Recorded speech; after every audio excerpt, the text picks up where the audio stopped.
What's up? Ako nga pala si BT at nandito ngayon tayo sa BT Reaction and welcome to my channel, Tunay na Kritiko. At meron tayong panonooring video ngayon. Ito po ay pinamagatang kakapasok lang, grabe to, nabulabog daw. Ay, nabulabog na daw tuloy. Duterte may pasabog, tamba, PBBM, timbog na haba. So wag na natin pagtagalin at sabay-sabay na nating panoorin ang laman ng video na hatid sa atin ni Banat News Updates at bibigyan natin ng reaksyon ng balitang ito. Pasok! Pag-usapan natin ngayon, ito po, no? Fentanyl versus Bangag, no? Yan po, Duterte versus Marcos Romualdez. Todohan na po, no? Lahat po ng ano ngayon, pagalingan na po ito. Alam niyo po, showdown. Ang in-expect po natin showdown. Paramihan po ng mga dadalo, pero grabe po, knockdown po ang nangyari. Hindi naman po knockout na tapos na po ang boxing, pero bagsak sa unang round ng pagsasagupa po ng pamilya Duterte, Marcos Romualdez. Hindi ko po alam kung sino po mas maraming immaterial na po yun. Immaterial na po kung sino po yung mas maraming umattend, no? Malamang mas maraming umattend sa Quirino. Hindi ko po alam. Kasi narito tayo sa Davao. Pero yung grabe po, no, yung impact, yung impact po ng mga speeches dun dito sa Davao ng mga pasabog dun, wala tayong marinig.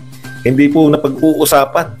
Supposedly launching po yun ng kung anumang pong kilusan ni Pangulong Marcos. Ang pinag-uusapan po yung mga pasabog dito po sa Davao, no? Dinig na dinig po sa buong Pilipinas, lahat po nang nakarinig, no? Ang reaction po ng mga tao, wala po nagre-react. Hindi po natin alam kung ano po mga pinag-usapan doon sa Quirino. Yan po ang patunay.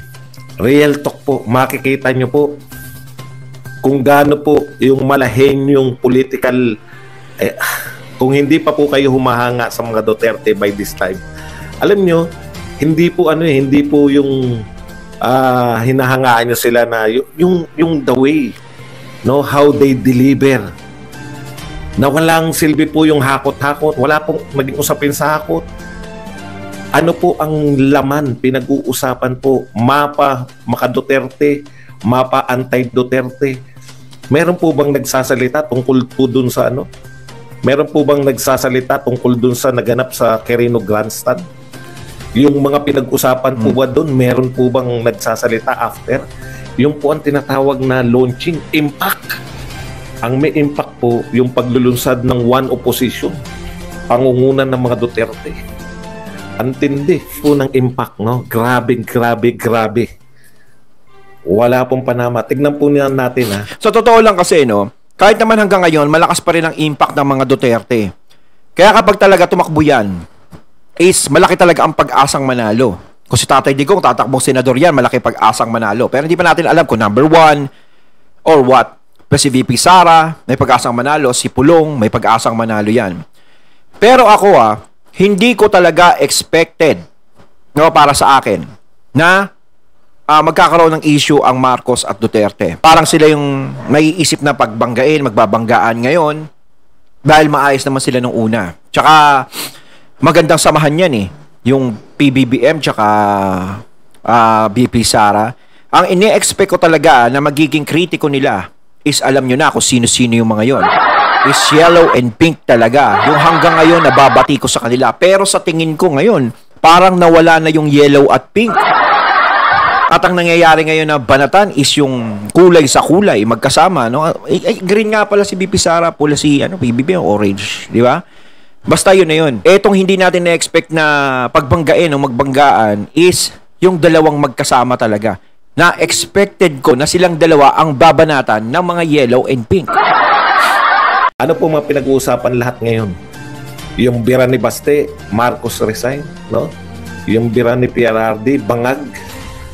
In fact, yung tinanong po, wala po nagtatanong sa mga Duterte, wala po nagtatanong sa ibang kampo kung ano po reaction nyo sa nangyari po sa Quirino? Ano po reaction nyo sa mga sinabi sa Quirino? Wala po nakakaalam kung hindi po pinag-uusapan. Hindi po pinag-uusapan kung ano po yung naganap sa Quirino Grandstand. Yun po yung impact na sinasabi natin, no? Grabe. As in, grabe, grabe, grabe. No? Yan po ang sinasabi natin na kung hindi pa rin po kayo naniniwala na ang husay sa politika ng mga Duterte, isa-isahin po natin na yung naganap po, yung sinabi ni Baste, biglang instant superstar si Baste. Alam niyo po, pag si Baste po tumakbong presidente after ni Sara Duterte, hindi po magdududa yung mga tao na kaya niya. Kahit na ano pong sabihin yung pangangantyaw sa mga Duterte, hindi nyo po mapapantayan yung impact ng ginawa nila. Isang araw lang po yan. Isang araw lang po yan. Yan yung sinasabi natin na may impact. Sila po, buhat mula po nung kay Sara Duterte, binakbakan nila yung confidential fund. Buhat po nung binakbakan nila yung confidential fund, hindi na po sila tumigil. No? Hindi, tsaka yan talaga yung dahilan. Di ba alam naman natin na malakas talaga ang karisma pa din ng mga Duterte sa mga tao. Malaki ang posibilidad na makuha nila yung boto at posibilidad na manalo sila. So, ayan yung bagay na nagiging hadlang dun sa mga tao na gustong magkaroon ng kapangyarihan sa susunod. So, kung alam nila na sila ang lamang, no? Ang mga Duterte na may posibilidad na mamuno sa susunod, syempre talagang gagawa talaga ng paraan yung mga antay sa kanila. Yung mga gustong maupo sa susunod na eleksyon, yung may mga pangarap na maging presidente, pangarap na maging ganito, gagawa sila ng paraan para mahila pababa yung mataas na yon na namamayagpag ngayon at yung mabango ang pangalan ng mga Duterte ay pwede nilang sirain. Ganun yan. So, ganun lang nangyayari. Diba? Pero, parang two birds hitting by one stone ang nangyayari. Nadadali nila ang mga Duterte sa ganyan, si PBBM is nasisira din. Dahil lahat ng mga nangyayaring yan is tumatama kay PBBM. Diba? O, parang two birds hitting by one stone nga. Sari-sari po. Hindi na nila tinantanan. Confidential fund kay Sara Duterte, pagpapapasok ng ICC kay Digong, 51 billion kay Pulong. Si Baste lang ang hindi nila. Kung sino hindi nila binanatan, yung palang pinakamatapak. Grabe po. Grabe, lahat sila nag-react. Nakalimutan po na may ginastos. Nakalimutan po na... Hindi nila masyadong babanatan yan. Dahil hindi naman tatakbo ng mataas na posisyon si Baste. Pero kung tatakbong mataas na posisyon niya at alam na naman na tinik na naman siya, nako, sama na rin yan. Paghakot ng tao, nakalimutan po na may nululaunch silang kung ano man yung gusto nila i-launch sa Quirino Grandstand. Wala pong impact yung naganap sa Quirino Grandstand. Yan po ang real talk, no? Ang pinag-uusapan po ngayon lahat ng naganap sa Davao City. Ang reaksyon nila yung naganap sa Davao City, hindi po sa walang katuturan, nalusa, walang silbi, walang impact. Pati po yung fentanyl, kinakailangan nilang sagutin eh. Di ba? Kinakailangan nilang magkaroon ng sagot. Ang naisip nila pinakamabisang sagot, fentanyl. So, bintangan, di ba? May binibintang, alam po ninyo, talong-talo po kayo. Ang eventually, ang magpapasya po ng lahat. Ha? Alam niyo po kung sino po magpapasya ng lahat? Yung mamamayang Pilipino. Yan. Yan ang katotohanan. Nakita ko po kung gaano po talaga katapang yung mga Duterte sa life. Alam mo, saan nangyayari talagang ganyan? Taong bayan pa rin ang magdidesisyon dyan eh. Di ba? Pagdating ng eleksyon, taong bayan ang masusunod. Hindi sila. Di ba? Kung sino ang gustong iboto at iupo ng mga tao. Kahit na anong gawin nilang paninira, kahit na anong gawin nilang pagpapalapad ng papel, is tao pa rin ang magdidesisyon dyan. Ang problema nga lang nila is ang mga tao ngayon ay mulat na yung mga kaisipan. Alam na nila kung ano ang tunay na nangyayari dito sa bansa natin. Kung sino ang nagpapahirap, kung sino ang handang tumulong, alam na nila.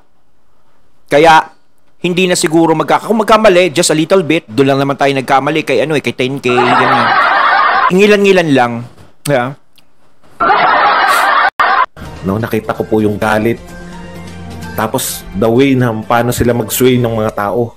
Paano ka makikiga. Yung, alam niyo yun, yung naiintindihan mo kung saan nagmumula yung kanilang galit. Tapos, tama yung ikinagagalit nila. Tatapatan nyo ng mga numero-numero, tatapatan nyo ng mga kung ano-ano, eto na nagawa ng ating Pangulo Marcos. Wala pong importante, hindi po importante yan. No? Sa totoo lang po, yung sasabihin nyo, eto na, may numerong ganito, pumasok na ganito, hindi po yan. Yung makatotohanan po, yung nararamdaman, nagbalik na yung droga, no? Nariyan na uli yung mga kriminal, nariyan na uli yung mga magnanakaw sa gobyerno. Yan po, ramdam ng tao yan. Hindi nyo po madadaan sa tokis yung mga tao. No? Hindi po yan sabihan nyo lang na dami na nagawa. Congratulations kay BBM. Nakapagpatayo na ng farm bill. Congratulations. Namigay ng mga lupa. Congratulations. Yung ramdam ng mga tao, hindi yung alam nyo, yung sinabi ni Baste na yun na pinag-uusapan. Yung sinabi ni PRD na bangag, meron tayong adik na Pangulo. Yan na po ang pinag-uusapan.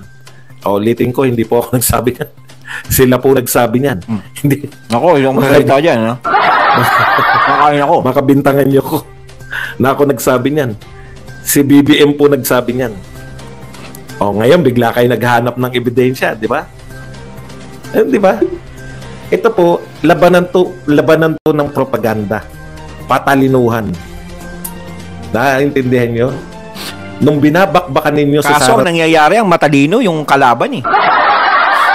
Duterte. Paalala lang natin kung anong ginawa ng mga to. Kung anong ginawa ninyo sa mga Duterte. Baka nakalimutan nyo eh. Baka feeling api kayo eh. Nananahimik ang mga Duterte. No? Yung unit team, bagamat ayaw na ng marami. Ang mga nauna namang mag-real talk po tayo. Ang mga una pong bumaliktad, mga Marcos loyalists. Yan ba si Maharlika, hindi ba Marcos loyalist yan? Yan ba si Vic Rodriguez, executive secretary bumaliktad? Sila yung mga nagbaliktaran. Hindi ba mga Marcos yung mga yan? Huwag niyong isisi sa mga Duterte na yung mga bintang ninyo na sa simula pa lang gusto namang agaw ng kapangyarihan ni Sara Duterte. Walang naniniwala. Ay, ako hindi ako naniniwala doon. Kasi alam nyo ba, doon sa gustong mang-agaw ng kapangyarihan ni Sara Duterte, hello lang po, no, sa mga nagko-comment na ganun, no, kung meron man. Alam nyo, ng presidential election ng 2022, ang laki ng posibilidad na makasabay si VP Sara sa botohan about sa presidente. Pwede siyang manalo kay PBBM. Di ba? Pwede.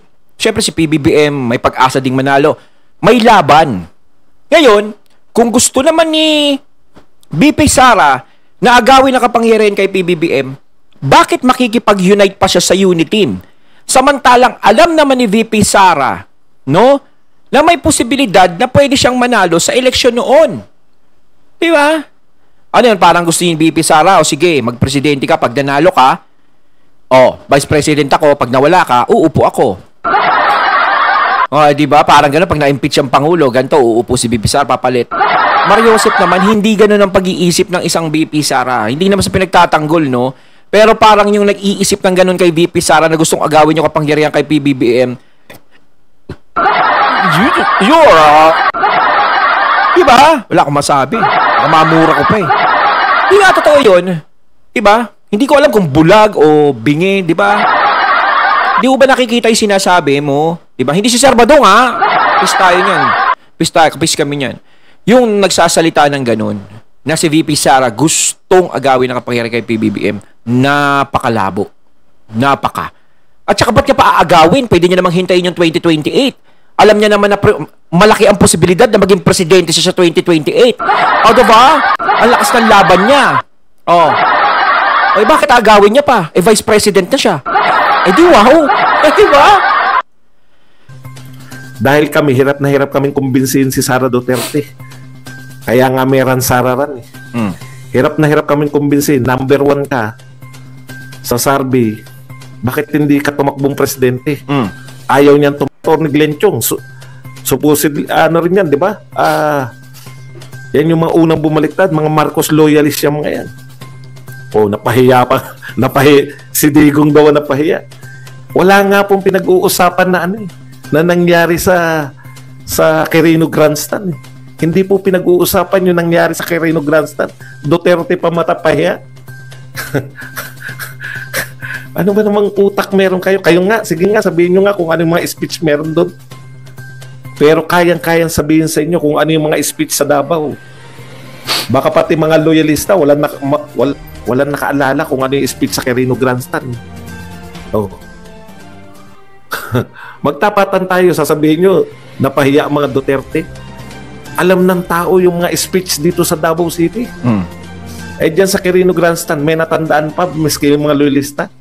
Baka nga hindi kayo nanood Parang gusto ko lumipat ng Davao. Dahil tinamad kayo. Mag-real talk tayo. Nanood ba kayo o kay PRRD kayo nanood? Kay Duterte kayo nanood o dun sa Luneta? Ito po, unang bira. Sino ang kumurap? Ayun, natating natunghayan ng video na nagbula kay Banat News Updates. At syempre natunghayan natin ang boses na yun na binigyan natin ng reaksyon mula kay Sir Badong Arateles. Kayo mga katunay, ano ang masasabi nyo tungkol dito sa napanood nating video, no? Comment lang po kayo sa comment box. Ayan talaga bang si BP Sara gusto niyang maagaw ang kapangyarihan kay PBBM? O diba? Di wow. Comment lang po kayo mga katunay. So once again, I'm BT and I'm out. Peace.